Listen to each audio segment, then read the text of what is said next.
បាទសួស្តីពុកម៉ែបងប្អូនទាំងអស់គ្នាបាទជាទីគោរពទីស្រឡាញ់ទាំងអស់គ្នាបាទថ្ងៃនេះខ្ញុំបាទនរិទ្ធមានជាប្រភេទអង្គុយឃ្មុំបងណាបាទអង្គុយឃ្មុំចាស់បាទបានយូរដែរហើយបាទបានយូរហើយនិយាយរំទៅគុយឃ្មុំនេះគឺបានរាប់ឆ្នាំមកទៅហើយបាទរាប់ឆ្នាំមកទៅហើយបាទហើយថ្ងៃនេះខ្ញុំបាទមាន2អង្គនេះគឺចាស់បាទຂະຫນាតបតោងຂະຫນាតពិសេសតែម្ដងបាទសម្រាប់ចែកជាវជូនពុកម៉ែបងប្អូនដែលមានបញ្ញាស័យបាទដែលមានបញ្ញាស័យស្រឡាញ់គ្រប់ចង់បានយកទៅការពារខ្លួនបាទគឺតួអង្គលោកខាងការពារខាង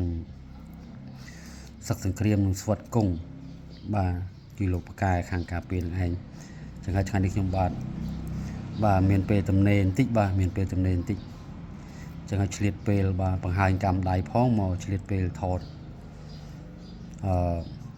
ដាក់ផុសចែកជាជូនពុកម៉ែបងប្អូនបាទដែលមានបញ្ញាស័យដែលគ្រប់ស្រឡាញ់ចង់បាននៃតួអង្គគុយឃ្មុំបាទបងប្អូនណាពុកម៉ែបងប្អូនណាមានបញ្ញាស័យស្រឡាញ់ចង់បានបាទហើយគាត់នេះនៅជាធម្មជាតិបាទនៅជាធម្មជាតិឡើយទេបាទគឺខ្ញុំសម្អាតដីតិចទេតែអត់ទាន់អស់ទេបាទនៅច្រើនតែបើនិយាយពីចាស់វិញចាស់លែងនិយាយបងណាបាទរូបរាងលោកដូចកាក់អញ្ចឹងហើយយើងសម្អាតគេនេះតិចបាទសម្អាតទៅយើងយកស្រោបពាក់បាទពិសេសណាបាទតួអង្គគុយឃ្មុំ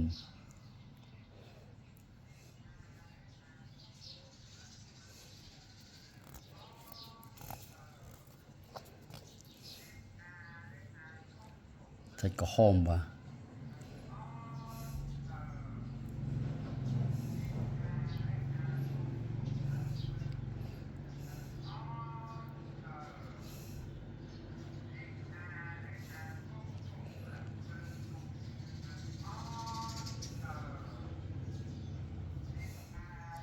ក្រាស់ល្អបងអត់បាទ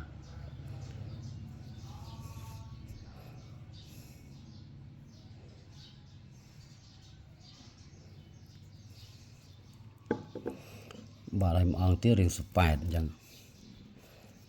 បាទតែប្រភេទຂະຫນាតបន្តោងដូចគ្នាបាទតែលោកសាច់ចាស់ល្អ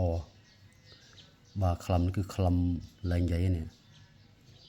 បាទស្មើជាសាច់ឡើងខៀវនេះ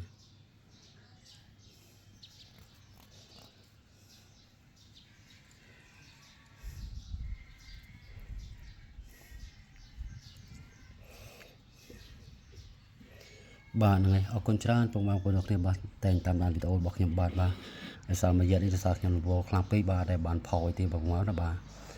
ហ្នឹងហើយសូមអរគុណច្រើនក៏សូមគោរពលាបាទសូមជូនពរពុកម៉ែបងប្អូនជួបតែសុខចម្រើនគ្រប់គ្នាបាទ